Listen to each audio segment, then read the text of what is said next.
3 invités avec nous chaque soir pour décrypter les mouvements de la planète marché. Bastien Dreux est avec nous, le responsable des études et de la stratégie de CPR Asset Management. Bonsoir Bastien. Bonsoir. Nicolas Gottsman à nos côtés également, le responsable de la stratégie macro de la financière de la Cité. Bonsoir Nicolas. Bonsoir. Et David Belloc qui nous accompagne également, gérant et stratégiste chez Mirova. Bonsoir David. Bonsoir. Merci messieurs d'être là. Le traditionnel débrief de la réunion de la Banque Centrale Européenne qui pourrait nous occuper un peu moins longtemps d'ailleurs que la conférence de presse de Christine Lagarde.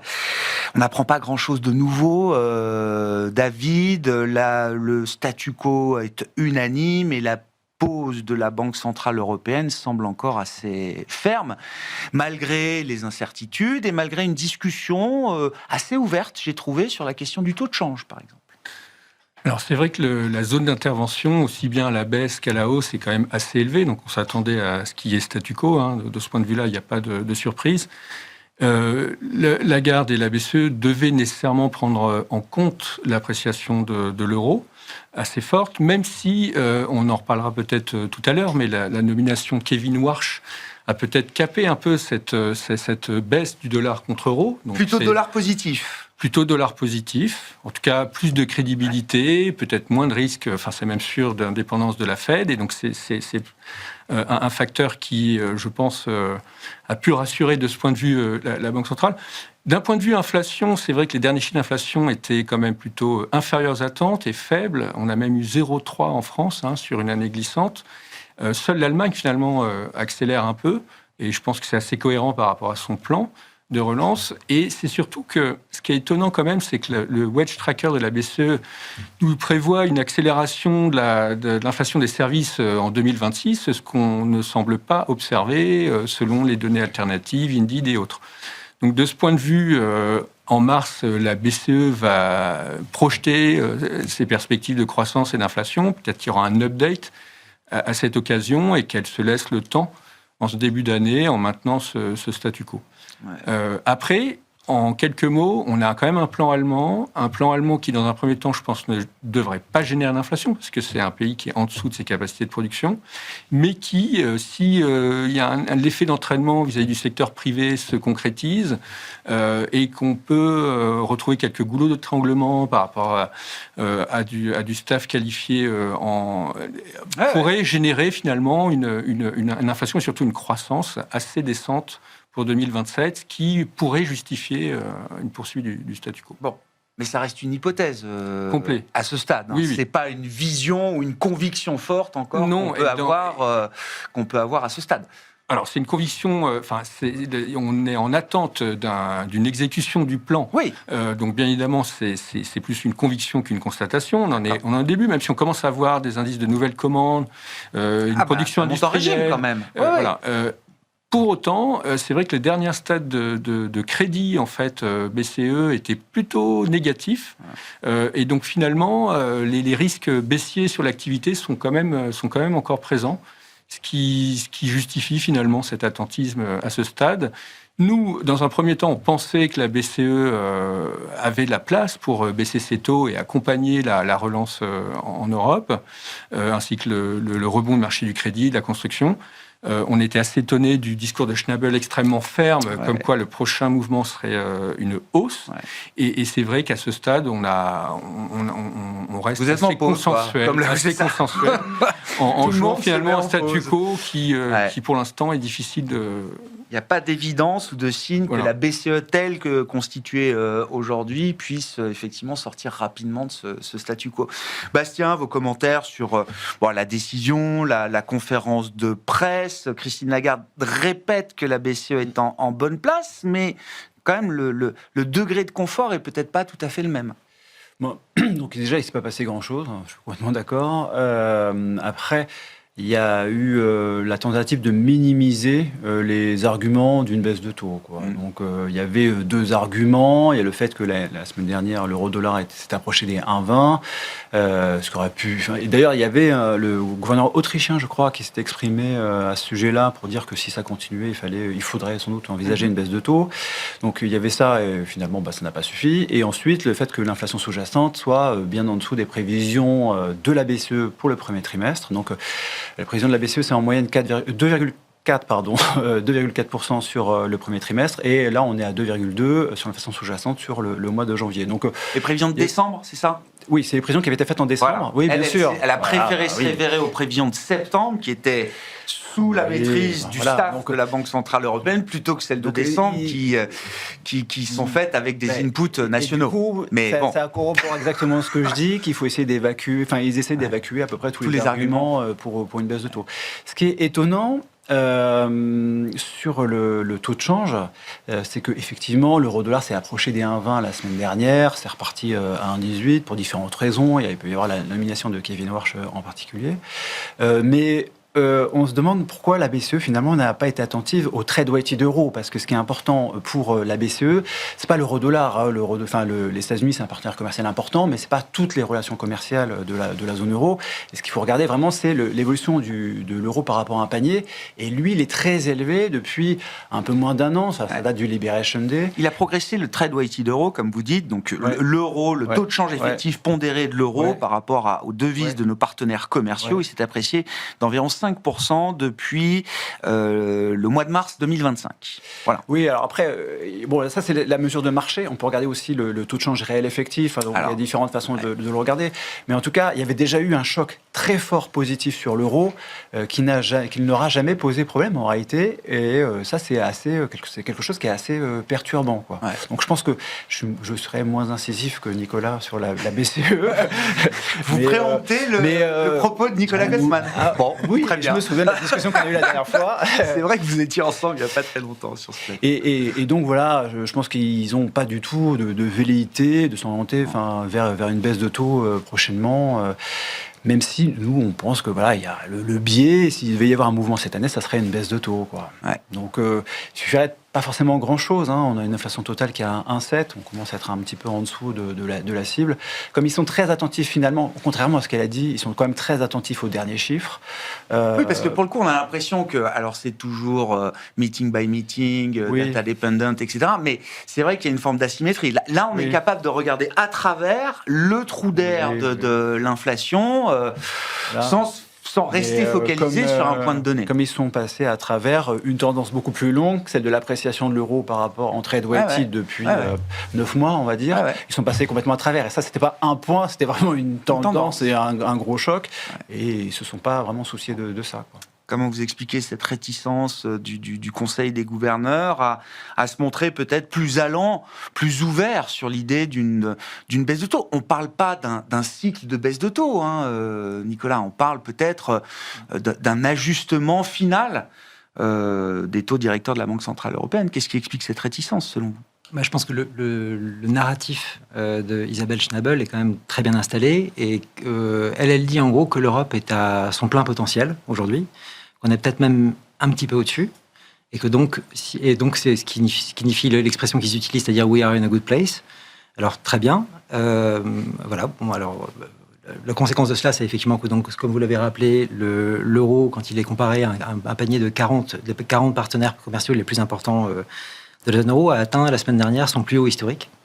Et donc l'Europe arrive au milieu d'une séquence qui est une guerre commerciale mondiale, sans doute la plus importante qu'on ait connue de notre vivant aujourd'hui. Et on vient au milieu de cette guerre avec l'euro à son plus haut niveau historique, ce qui n'est pas forcément la meilleure solution, évidemment, et donc qui pénalise un peu tout le monde. On voit qu'on a commencé à avoir des dégâts, notamment, je pense que principalement la France est vraiment touchée avec cette inflation très faible en France, avec de l'emploi qui est en baisse quasiment depuis 2 ans également, et on voit les données d'investissement et tout ça qui sont quand même très faibles. C'est également le cas en Allemagne. Et ce qui m'inquiète le plus pour la suite, c'est de voir effectivement on a le plan allemand qui va être mis en place, et que si on considère aujourd'hui que Isabelle Schnabel considère qu'on est déjà aujourd'hui au plein potentiel, si l'Allemagne pousse, ça veut dire qu'on a une demande qui est un peu au-dessus du potentiel. Ce qui veut dire que, logiquement, la BCE devrait réagir à ça. Et donc, je pense que c'est pour ça qu'elle avait dit, il y a un mois, ou il y a 2 mois, qu'il faudrait peut-être relever les taux, c'est-à-dire de compenser ce qui est fait en Allemagne. Et l'effet de compensation, c'est que si vous avez une relance publique en Allemagne, il va falloir compenser quelque part. La compensation, elle se fera sur le secteur privé.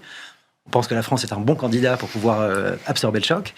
Mais du coup, on arrive à une situation où avant, on avait le NGU qui poussait l'Espagne, la Grèce, le Portugal, l'Italie notamment aussi.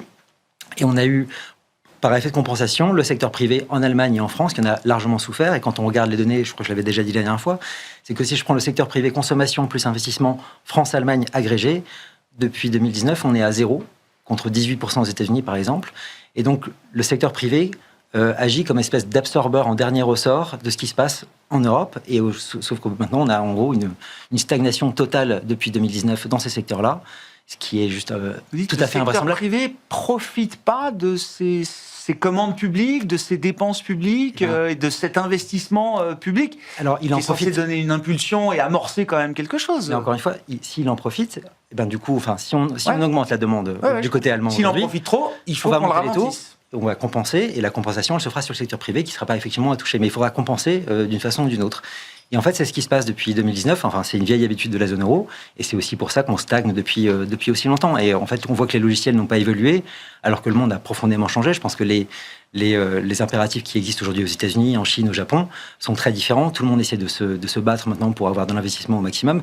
Si je regarde les données d'investissement en France sur un an, en nominal, on est augmenté de 3,9 milliards. Donc sur tout le secteur privé, c'est-à-dire les entreprises non financières, 3,9 milliards d'augmentation sur un an. Encore une fois, si je regarde les données, par exemple, de Google, qui a été annoncé hier de 185 milliards, en gros, Google a annoncé hier 40 fois ce qui a été investi en France l'année dernière. Donc, mais il y a quand même le plan allemand. Enfin, je veux bien qu'on regarde que la France, mais là, l'idée, c'est quand même de regarder les choses très différentes. Et encore une fois, si vous accompagnez pas le mouvement qui est mis en place par l'Allemagne et que vous faites un effet de compensation par une politique monétaire plus stricte, en fait, l'effet macro, il sera 0 à la fin. Bon, donc, effectivement, de votre point de vue, il y a une erreur de politique monétaire, mais cette erreur, elle va durer, Nicolas. On regarde la composition et de la manière dont réagit la BCE aujourd'hui. Qu'est-ce qui pourrait la faire sortir de ça ? Est-ce que ça passe ? Est-ce que le point de fragilité, effectivement, c'est la devise ? Je pense la semaine prochaine, on va avoir une réunion des gouvernements qui vont commencer à parler, sous format Conseil européen, qui vont parler de la compétitivité. Merz a déjà... Enfin, donc en Allemagne... On leur envoie une checklist, d'ailleurs. Ce qui est d'ailleurs invraisemblable, mais encore une fois, bon bref... Et oui, on parlait d'indépendance de la Banque centrale, ce genre de choses, mais du coup, ça va dans les deux sens. Mais Friedrich Merz avait critiqué aussi le niveau de l'euro la semaine dernière. Emmanuel Macron l'a fait au mois de décembre. Je crois qu'Emmanuel Macron va encore le faire la semaine prochaine. Donc, il y a une espèce de volonté politique de dire, bon, maintenant, ça suffit. Je pense, par contre, que pour la devise, c'est moins une question de taux qu'une question de réduction de la taille du bilan. Et que là, il va falloir à un moment agir de ce côté-là. On voit que les États-Unis commencent à augmenter leur bilan depuis le mois de décembre. Et nous, on continue à avoir une réduction de taille de bilan qui est à son niveau maximum, qui n'a à peu près aucun sens. Et quand on constate que cette divergence entre États-Unis et Europe a commencé en mars dernier, au moment justement, bon, il y a eu Liberation Day, d'accord, mais c'est également le moment où l'euro a commencé à s'apprécier assez massivement contre le dollar. Et je ne pense pas que ce soit un hasard. Bon. C'est vrai que la question du bilan, je crois qu'il n'y a eu aucune question. C'est à peine... c'est un sujet qui est absolument plus évoqué là aujourd'hui. Oui, alors que ça a été de la BCE. La politique a été changée au Royaume-Uni, la politique a été changée aux États-Unis. Par contre, au Japon, c'est accéléré, mais avec une taille de bilan qui est 4 fois supérieure à ce qu'on a chez nous. Et donc, on voit que ça change partout, sauf chez nous, on n'en parle même pas. Bon. Sur le taux de change, ça a des conséquences de marché quand même, ce quantitative tightening. On voit que l'année dernière, par exemple, 2025, on a eu les taux américains, les taux longs qui ont baissé, les taux européens qui ont monté. Et finalement, sur les 20 dernières années, c'est arrivé que 2 fois de voir les taux européens qui montaient et les taux américains qui baissaient. Ça, c'est quand même en grande partie parce que la Fed, elle a ralenti son QT, alors que la BCE, elle a été à plein régime de QT à partir de l'année dernière. C'est ce que vous disiez aussi, David. C'est vrai que les conditions financières sont pas si favorables que ça aujourd'hui en Europe. Vous citiez le Bank Lending Service, c'est ça la distribution de crédit en zone euro. L'amélioration, je crois, à l'automne, mais ça se dégrade à nouveau, en fait. Bon, en fait, il semble prendre, il y a eu beaucoup de déclarations qui n'ont pas toujours été suivies des faits, mais le sujet de la souveraineté européenne au sérieux, notamment avec l'épisode du Groenland. On veut produire localement, donc toutes les filières sont concernées. On a un plan allemand qui devrait quand même entraîner, à travers sa commande publique, surtout si on consomme et on produit localement, à la fois au niveau infrastructure, défense, numérique, santé. Donc toutes sortes de décisions politiques sont prises. Avec finalement une zone qui reste peu endettée par rapport à l'échelle mondiale et un excédent un excédent d'épargne évident. Donc là aussi, il y a peut-être quelque chose à faire pour rapatrier un peu cette épargne et financer nos transitions, en fait, transition militaire, numérique. C'est l'union des marchés de capitaux qu'on appelle l'union des épargne d'investissement. Non, mais tout à fait. Tout est documenté, écrit, et puis même avant Draghi, on peut remonter aux 5 présidents. Enfin, je veux dire, j'ai l'impression que c'est une longue série de rapports. Tout à fait. Alors après, là, c'est vrai qu'à très court terme, on a le plan, les fonds souverains néerlandais qui effectivement appuient un peu parce qu'ils sont surreprésentés en taux allemand. On a aussi, alors même si moi je reste assez confiant par rapport à l'endettement du Japon, compte tenu du fait qu'il y a à peu près 100% de dette sur PIB qui est détenue par les domestiques et qu'ils ont une croissance nominale à 4%, ils empruntent à moins de 1%. Donc je pense qu'ils savent ce qu'ils font. Ils ont par contre, d'ici quelques années, un vrai challenge par rapport à leur démographie. Mais là, à très court terme, il y a une fenêtre de tir pour emprunter, essayer de rehausser leur pourcentage de croissance. N'empêche que ça fait plus de croissance, des taux plus intéressants, donc là aussi un rapatriement. Donc il y a toutes sortes de domestiques. Et donc finalement, c'est un peu une guerre des dettes. Et dans ce cadre-là, c'est vrai qu'on n'a pas un scénario où les taux allemands ont vocation à baisser. Ils ont même, de notre point de vue, plutôt vocation à continuer à monter. Ouais. Donc voilà. Après, dans le même temps, on a effectivement les spreads Italie, Espagne qui s'est énormément resserré, la France qui finalement, compte tenu de sa situation politique, emprunte à un taux correct. Je pense que c'est avant tout une volonté politique plus que des niveaux de taux qui manquent en Europe pour avancer. La balle se renvoie toujours d'un camp à l'autre. Macron ou d'autres essayent de faire passer un message à la BCE qui elle-même renvoie la balle en disant il y a une checklist qui vous attend, mesdames, messieurs les dirigeants, vous n'avez qu'à cocher les cases. Votre point sur Warsh et le dollar, ça nous amène à parler effectivement de ce que pourrait être la Fed sous Kevin Warsh, de que veut Kevin Warsh aujourd'hui en 2026 par rapport à toute la littérature qu'on peut avoir aussi autour de Kevin Warsh, ses discours publics, ses décisions et les décisions qu'il a pu assumer ou prendre en tant que gouverneur à l'époque entre 2006 et 2011. Donc il est plutôt positif dollar. Il est plutôt haussier dollar. Cette nomination est finalement plutôt haussière dollar. En fait, la hausse des taux, la dépression du dollar, le sel américain, qui a commencé avec le Groenland et qui a continué là en janvier, devait cesser. On commençait à avoir une prime de risque institutionnel avec une pontification forte. Et donc finalement, Kevin Warsh a permis, je pense, du fait de son parcours à Trump, de casser ce trait de perte d'indépendance de la Fed, de perte de crédibilité de la Fed. Malgré le fait qu'un Donald Trump, il y a encore une semaine ou 10 jours, nous dit qu'il est très à l'aise avec le niveau du dollar, il est tout sauf à l'aise. Beaucoup. D'accord. Voilà. Alors, il y a le discours façade, mais la réalité, c'est qu'il y avait un risque de perdre le contrôle sur ce sel américain, ce debasement trade, et que ça pouvait devenir à un moment une spirale difficile à stopper. Le problème, c'est que c'est difficile d'imaginer une baisse du dollar avec une baisse des taux. En général, les deux vont de pair, et donc c'est le sel américain, y compris les treasuries. Donc autant le dollar, si on en croit Mirand et toute la théorie... On a la hausse des taux et la baisse de la devise. Ça permettrait de rapatrier l'outil de production, etc., sur le territoire. Donc ça peut avoir du sens d'un point de vue politique Trump. Par contre, la hausse des taux, clairement pas. Ouais. Il y a cette histoire d'affordability, de mid-terms. Il ne peut absolument pas se permettre d'avoir ces taux qui montent. Et donc, en cela, je pense que la nomination de Kevin Warsh a permis de stopper le mouvement. Après, c'est un proche de la famille Trump, c'est un proche de Bessent. Oui. Donc, ils vont pouvoir se coordonner. Un ami d'enfance de Donald Trump, pour dire la chose clairement, et pas d'une petite famille, qui est la famille héritière. Donc, ça c'est sur l'image. Après, je pense que la personne, sur lequel j'ai aucun recul, mais il semble flexible et je pense que ça ajustera tout simplement meeting par meeting et sur les données économiques. J'ai du mal à croire qu'ils subissent... de toute façon, c'est pas dans l'intérêt de la Fed ni dans l'intérêt d'ailleurs de caper les taux, de perdre cette crédibilité. Voilà. Non, mais très bien. Stanley Druckenmiller, qui est, et dernière chose, un grand mentor de Kevin Warsh, dit de lui qu'il n'est ni faucon ni colombe. Très, très, très rapidement, il mise tout sur les gains de productivité. Donc, s'il applique la règle de Taylor, on ne devrait pas baisser les taux, c'est sa théorie. Mais avec les gains de productivité, on devra avoir une inflation baissière et donc on baissera les taux naturellement, tout en réduisant le bilan. C'est le meilleur des mondes. Espérons que ça se passe comme ça pour la Fed des États-Unis, mais à suivre. Bon. Il aura du pain sur la planche. Qu'est-ce que il y a une forme de continuité, c'est un grand changement. Kevin Warsh, il s'est exprimé, il n'y a pas très longtemps, en fin d'année dernière, dans le Wall Street Journal. Il a donné aussi quelques interviews. Enfin, non mais, il a pris la parole quand même avant d'être nommé. Qu'est-ce que vous en avez retenu, Nicolas, et qu'est-ce que ça peut donner le jour où il devient le président de la Réserve fédérale américaine? Alors déjà, il ne l'est pas encore. Non. Il va falloir passer le Sénat, il ne s'est pas encore gagné. Donc il y a toujours un sénateur qui bloque pour le moment. J'imagine que la pression qui existe sur le sénateur doit être assez sympathique à vivre. Et alors il demande la fin de la criminalisation, de la fin de la procédure contre Jérôme Powell et la Fed. En tout cas, que ce sujet-là soit résolu avant qu'il puisse donner son vote de validation d'un quelconque nominé. C'est ça. Donc, on va dire, prenons l'hypothèse favorable pour lui, en tout cas, et qu'il arrive à la Fed. Même au sein de la Fed, il n'aura pas une influence qui va être très importante, à mon avis. D'une part, parce qu'il les a quand même critiqués de façon assez lourde et pas forcément très maligne par le passé.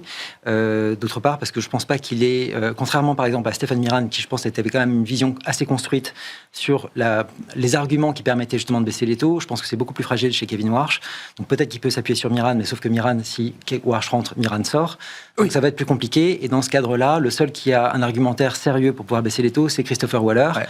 Et là, il y a une vision qui est quand même relativement différente, parce que Warsh veut baisser les taux courts, mais il aimerait bien baisser le bilan en même temps, donc un effet de compensation.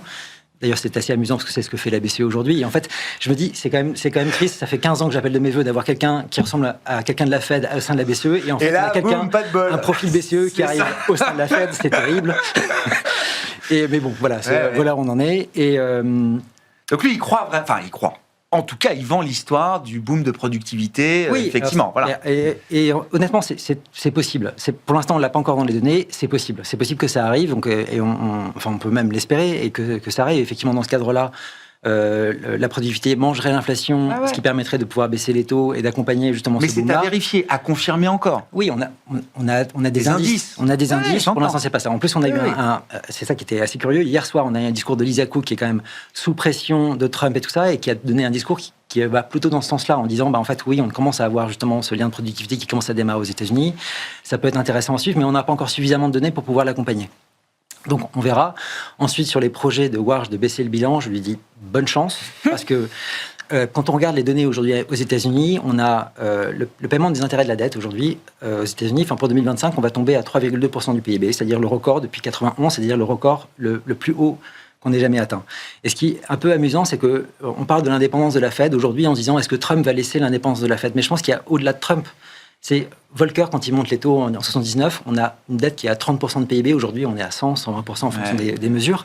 Et Volcker, aujourd'hui, est impossible. Enfin, si on fait Volcker, on explose tout. On explose tout. Oui, bien sûr. Donc, ça n'a pas de sens. Et donc, oui, il y a un problème aux États-Unis. Le problème, il est fiscal. Et que s'ils veulent s'en sortir, il n'y a pas grand-chose à faire d'autre que de pousser le nominal de 4, ce qui est anticipé pour le moment, d'arriver à 5, et d'accepter soit avec... On croise les doigts, un point de plus de productivité, donc un point de plus de croissance, soit si on a un peu moins de chance d'avoir 1% d'inflation en plus. Mais à un moment, c'est arithmétique. Soit on fait ça, soit on envoie le pays dans le mur. Donc sur le bilan, de toute façon, encore une fois, on l'a beaucoup rappelé, c'est un président, un vote, ni plus ni moins. Et sur le bilan, là aussi, c'est un consensus à former au sein du FOMC. En tant que président de la Fed future et du FOMC, il n'a pas la main seule pour décider ce réglage-là. Bastien, vos commentaires, effectivement, et au final, est-ce qu'il sera un président qui va quand même baisser les taux? Parce que de toute façon, l'économie américaine permet d'envisager encore des baisses de taux devant nous, là. Alors, il y a plein de choses à dire sur lui, sur Warsh. Vous citiez quand il s'est exprimé dans le Wall Street Journal. Oui. Pour moi, c'était vraiment un exercice de flagornerie extrême pour dire que toutes les politiques de Trump étaient géniales, les meilleures du monde, etc. C'est même assez surprenant à lire. Donc, voilà. Donc, ensuite, sur la politique de bilan, effectivement, ça sera, je pense, très compliqué de rebaisser le bilan, tout simplement parce qu'il y a eu une raison pour laquelle la Fed a arrêté de baisser son bilan le 1er décembre et qu'il est reparti parti sur du QE technique le 11 décembre, c'est-à-dire 10 jours après, tout simplement parce qu'il y avait des pressions sur les taux monétaires qui étaient importantes. Revenir au quantitative tightening, ça va reproduire les mêmes effets, tout simplement. Ça reproduirait les mêmes effets et en fait, ça marcherait pas. Après, lui, il voudrait revenir au monde d'avant la grande crise financière. Oui, mais ça va pas être possible. C'est juste impossible. Et il y a des gens qui théorisent très bien finalement comment devrait être la composition, la taille du bilan à long terme. C'est Christopher Waller, exactement.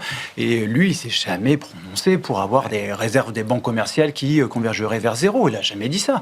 Et il a tout simplement dit, et je pense que c'est la version qui est très consensuelle au sein de la Fed, qu'il faut changer la duration, quoi. Voilà, c'est jouer sur la duration, c'est au lieu d'avoir des titres de maturité longue et des MBS surtout. Alors ça, c'est vraiment ce que Waller n'aime pas, c'est d'avoir des titres hypothécaires au sein du bilan de la Fed. D'ailleurs, Warsh n'aime pas ça non plus. Oui, effectivement, ça, c'est en train de sortir modifier la composition. Oui, c'est en train de sortir progressivement. C'est des choses qui peuvent se faire seulement sur le long terme parce que ils ont une position, la Fed, sur le marché des titres hypothécaires qui est extrêmement forte. J'ai pas regardé la place de la Fed, mais je pense qu'on doit être aux alentours de 20 ou 30% du marché. Enfin, bon, voilà. En gros, l'ordre de grandeur, c'est peut-être à peu près ça. Et donc, la Fed peut pas sortir du jour au lendemain, quoi, tout simplement. Donc, cette idée-là, elle est complètement à remettre à la poubelle, quoi. Après, effectivement, j'ai le même commentaire que les autres, quoi. C'est qu'en fait, il est tout seul au sein du FOMC. Il a été très virulent avec les autres, donc pour bâtir un consensus, franchement, il va falloir se lever tôt. Non, mais le consensus, ça va être de baisser 2 fois les taux en cours d'année 2026. Et après, il remplacerait, on ne sait pas si Powell restera après le 15 mai de cette année, mais il remplacerait quand même l'un des membres les plus dovish, et c'est ça qui est paradoxal, quoi. Enfin, il remplacerait l'un des membres les plus dovish du FOMC, qui est Jérôme Powell. Alors, c'est peut-être pas le plus dovish, il y avait Miran, effectivement, mais je pense qu'il n'y avait pas beaucoup d'autres qui étaient plus dovish que lui. Oui. Donc, il y a quand même quelque chose de paradoxal. Donc, de là à dire que ça va changer vraiment quelque chose, je pense pas, ça va pas changer grand-chose en réalité, quoi. À part que il y aura quelqu'un qui apparaîtra sans doute comme moins dépendant que Powell, parce que je pense que c'est un profil qui est très politique. Et ce que je disais tout à l'heure, là, ce que je mentionnais avec le sourire l'article dans le Wall Street Journal, là, on voit vraiment qu'il essaye de satisfaire Trump. Bon, évidemment, il était en campagne lui-même, mais il essaye de satisfaire Trump. Donc, il va essayer de baisser les taux autant que possible. Il n'est pas tout seul. Et on voit que c'est quand même vraiment un animal politique. Et on peut réinterpréter les propos hawkish qu'il avait en 2009, en 2010, en 2011, tout simplement parce que c'était Obama qui était président, c'était un démocrate. C'était la grande question. Et en fait, et ça peut paraître complètement caricatural, mais quand on regarde quelqu'un comme Michel Bowman, qui était ultra hawkish pendant Biden, et dès que Trump arrive, il est ultra dovish, on se dit, oui, vraiment, c'est possible. Il y a des gouverneurs politiques. Il y a des gouverneurs qui sont très politisés, très politiques, et je pense que Warsh en fait partie. Bon. Et ça a des implications sur la courbe des taux américaine, sur le dollar. L'idée, c'est que ça quantifie un peu la courbe, parce que si effectivement il arrive, peut-être avec l'aide de Waller, à aller plus loin dans le désinvestissement en termes de duration sur les titres du Trésor, peut-être accélérer ce mouvement-là, oui, là, ça peut avoir un impact de quantification de la courbe. Mais c'est pas quelque chose qui est très fort, parce que l'hypothèse qu'il y arrive, elle n'est pas non plus très très forte rapidement, quoi. Là où il peut avoir beaucoup plus la main, David, alors il plaide pour un régime change à la Fed. Alors il parle du staff. Il y aura sans doute, j'imagine, beaucoup de changements au sein du staff. Que font les économistes à la Fed? Pourquoi est-ce qu'ils travaillent avec des modèles tout pétés, pour reprendre un peu simplement son message? Il peut avoir la main aussi sur la stratégie de communication. Visiblement, il trouve que ça parle un peu trop et que peut-être revenir à une communication plus mesurée, ça peut être une bonne chose. Il peut agir sur le plan de la régulation ou de la dérégulation également. Là, en tant que président, il peut avoir les mains beaucoup plus libre qu'en tant que président du FOMC. Oui, alors effectivement, c'est un fervent défenseur de la déréglementation. Ouais.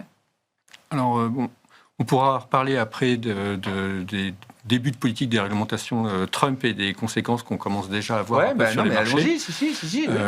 Non, mais juste pour finir, en fait, si effectivement on part du constat que cette explosion du bilan de la Fed a généré finalement de l'inflation, notamment via des actifs financiers et donc à renforcer les inégalités. Lui, il parle de monetary dominance. Il réfute l'idée de fiscal dominance, où c'est les budgets qui s'imposent effectivement aux politiques monétaires. Lui, il estime que c'est la politique monétaire qui a rendu les États laxistes, dépensiers et une mauvaise allocation du capital, etc. Voilà. Et accro aux baisses de taux. Ouais. Donc effectivement, mais sauf qu'ils sont sur un chemin de crête en fait, les Américains, parce qu'ils ont une dette de 38 000 milliards, ils ont une charge d'intérêt de la dette de 3-4%. Ils ont effectivement, ils se lancent à corps et à cri dans l'investissement intelligence artificielle qui pèse la moitié du PIB l'année dernière, qui doit générer 1% de gain de productivité, sinon les investissements ne seront pas rentables, et rapidement en plus, puisqu'il y a un décalage entre le moment où on investit et le moment où ça devient rentable, et un consommateur qui est complètement polarisé et complètement dépendant des effets richesse, qui repose également sur ces investissements IA. Donc dans ce contexte-là, changer complètement la doctrine de la Fed, je pense qu'il va être très attentif au marché, au marché. Ouais. Il peut absolument pas se permettre de le froisser de ce point de vue-là. Et sur la partie longue de la courbe, je pense qu'il y a peu de place pour réduire le bilan de la Fed. Bon, et sur la dérégulation, alors, c'est quoi? Mais sur la dérégulation, c'est-à-dire que là, effectivement, dans les événements récents sur les softwares, et je disais que donc, les BDC, Business Development Company, qui... On l'a expliqué, il faut l'expliquer à nouveau. Donc, ce sont des véhicules cotés qui donnent accès au marché de crédit privé. Voilà. Donc c'est des SPAC, des sortes de SPAC quelque part. Et pour le crédit privé. Pour le crédit privé. Donc ils se leverage en plus. Ensuite, ils investissent donc dans le crédit privé, qui ensuite investit dans des boîtes de software, mais pas que, l'intelligence artificielle, sur lesquelles les covenants sont très douteux. C'est-à-dire que c'est des EBITDA qui couvrent à peine les intérêts de la dette. Donc c'est vraiment... Et tout ça, ça passe sans problème. Bon, on voit que... C'est 20-30% d'exposition parfois au secteur des softwares pour ces véhicules BDC, comme vous dites. Voilà. Donc bon, pour l'instant, ça reste spécifique, analysé. Il y a énormément d'outils pour pouvoir éteindre l'incendie s'il y a incendie. Mais on voit qu'effectivement, la déréglementation à tout va a quand même une limite. Disons que ça crée du risque. Enfin, ça met du risque dans certaines parties du marché. Risques, surtout quand il s'agit du crédit privé, qui ne sont pas forcément correctement appréhendés par les investisseurs. Et c'est le risque majeur aujourd'hui, là, pour les marchés? Non, mais d'une manière générale, c'est vrai que ces investissements IA qui se font donc assez récemment via de la dette, comme tout créancier nécessite une rentabilité rapide, des cash flows récurrents, et donc par définition, il y a un décalage entre les besoins d'investissement et la monétisation de ces investissements. Donc déjà, on a ce décalage. Après, il y a un taux d'acceptation. On voit là, à travers les dernières avancées d'Anthropic, que quand on trouve une application avec des workflows intégrales qui peuvent imaginer une rentabilité, ça pose un problème, puisque ça détruit des secteurs, ça détruit de l'emploi, et ça peut avoir des conséquences macro dont on ne maîtrise pas complètement l'issue. Donc, en fait, on est dans une situation où, effectivement, l'IA peut nous réserver des bonnes et des mauvaises surprises. C'est à la fois une solution évidente pour nos transitions, mais c'est un risque systémique et il va falloir gérer ça. On est dans un moment purement schumpeterien, là, Bastien. C'est vrai que de voir ce secteur des softwares dont le crash s'accélère encore, parce que, encore une fois, c'est ce qu'on rappelle, ça fait un an que ça direct et c'est des baisses de 30-40% pour des boîtes globales, mondiales. Alors, en Europe, c'est SAP ou Capgemini, etc. Mais on a plein de grosses boîtes aux États-Unis. Et là, depuis 2 jours, c'est...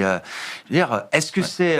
Il y a une peur panique, ou est-ce qu'il y a une vraie conviction du marché de se dire que non, ces boîtes-là, peut-être qu'à 5 ans... entre les deux. Ça n'existe plus, forcément, un petit peu entre les deux. En revanche, nous, ce qu'on se dit, c'est que pour les sociétés de software, le mouvement, il commence à devenir extrême, quoi. Quand on regarde les valorisations des sociétés, je ne vais pas citer de nom, mais on a maintenant des PE qui se retrouvent à 8, 9, 10. Enfin, on retrouve des PE qui sont quand même vraiment très faibles. Alors, partant de niveau... C'est ça qui explique aussi le directing. C'est-à-dire qu'à un moment, ces boîtes de logiciels, de soft, se sont payées des dizaines de fois le chiffre d'affaires. Bien sûr. Mais là, ce qu'on se dit, c'est que le mouvement commence à devenir trop fort pas forcément justifié, parce que on revient à la déclaration de Jensen Huang hier sur le fait qu'il y avait quelque chose d'illogique dans ce mouvement de marché. Alors, c'est aussi des sociétés qui vont diffuser l'IA. C'est le message qui fait passer Jensen Huang. C'est des outils, et ces outils-là, ils vont intégrer de l'IA, et c'est ce qui va diffuser l'IA dans les entreprises. Et alors, on n'est pas encore complètement franc sur le fait de revenir clairement sur ces segments de marché, mais ça fait partie des questions qu'on se pose parce que le mouvement, on trouve qu'il est beaucoup trop violent, quoi.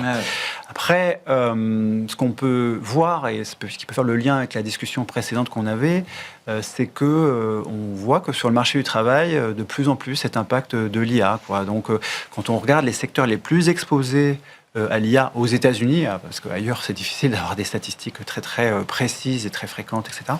On voit que sur ces secteurs les plus exposés à l'IA, il y a eu un pic vers le fin d'année 2022, à un moment où il y a ChatGPT 3.5 qui est sorti, et là, il y a une légère tendance baissière, mais elle est continue, cette tendance-là, et je pense que ça explique quand même une partie de la fragilisation du marché du travail américain.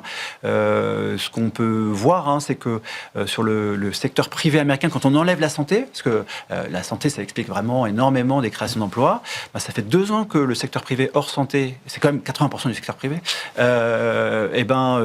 détruit des emplois, quoi. Donc c'est pareil, les destructions, elles sont pas très violentes, mais il y a vraiment une tendance qui est négative, qui s'est mise en place. Une érosion graduelle, durable en tout cas. Et c'est quelque chose qui alimentera finalement, qui fera que la Fed baissera ses taux cette année, quoi. Ça, en tout cas, c'est ce qu'on pense.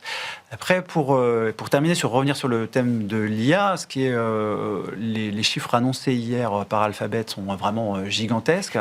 Des dépenses d'investissement de capital, alors j'ai plus le chiffre exact, c'est 185. Jusqu'à 185. Voilà, jusqu'à 185 l'année prochaine. Cette année. Oui, pardon. On est en 2026, c'est vrai, pardon, excusez-moi. C'est vrai que j'ai du mal. L'année prochaine, ça sera peut-être plus. Voilà, donc j'y reviens. C'est quelque chose qu'on peut analyser de plein de façons différentes. Ça montre que pour nous, ça renforce notre conviction dans le secteur des semis. On voit qu'il y aura vraiment de la demande de semis qui va perdurer sur l'année 2026. C'est une offre d'ailleurs qui empêche d'aller très vite. Nvidia est obligé de reporter sa puce pour les gamers. Pour les gamers, j'ai vu manque de mémoire. C'est-à-dire qu'on atteint les limites de l'offre, la capacité pour suivre le trend de ces investissements. Voilà, donc il y a de ça. Et puis aussi, quand on réfléchit à qu'est-ce que ça veut dire 185 milliards de dollars. Donc, alors Nicolas en parlait, comparé à l'investissement des entreprises en France, du secteur privé en France. Et 185 milliards de dollars, ça fait, on va dire, 0,6-0,7% du PIB américain.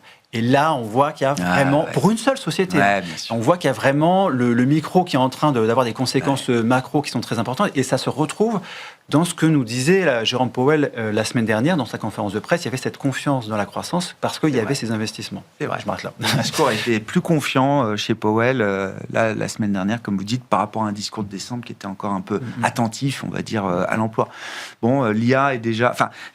D'ailleurs, la croissance change complètement de nature avec cette dimension d'investissement aux États-Unis, notamment.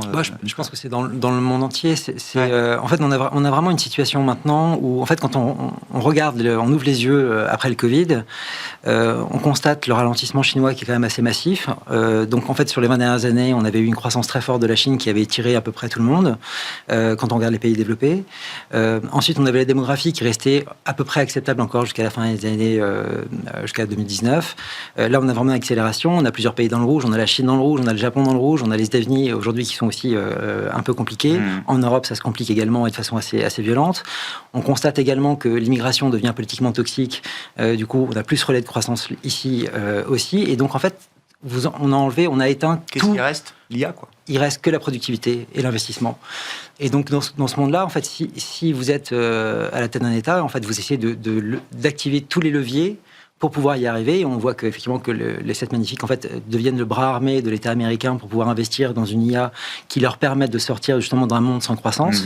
Alors on peut être positif sur le sujet en se disant que ça va peut-être marcher. Quand on regarde les données japonaises, c'est assez impressionnant parce que vous regardez l'investissement en software est plus important en contribution de la croissance depuis 2019 que la consommation.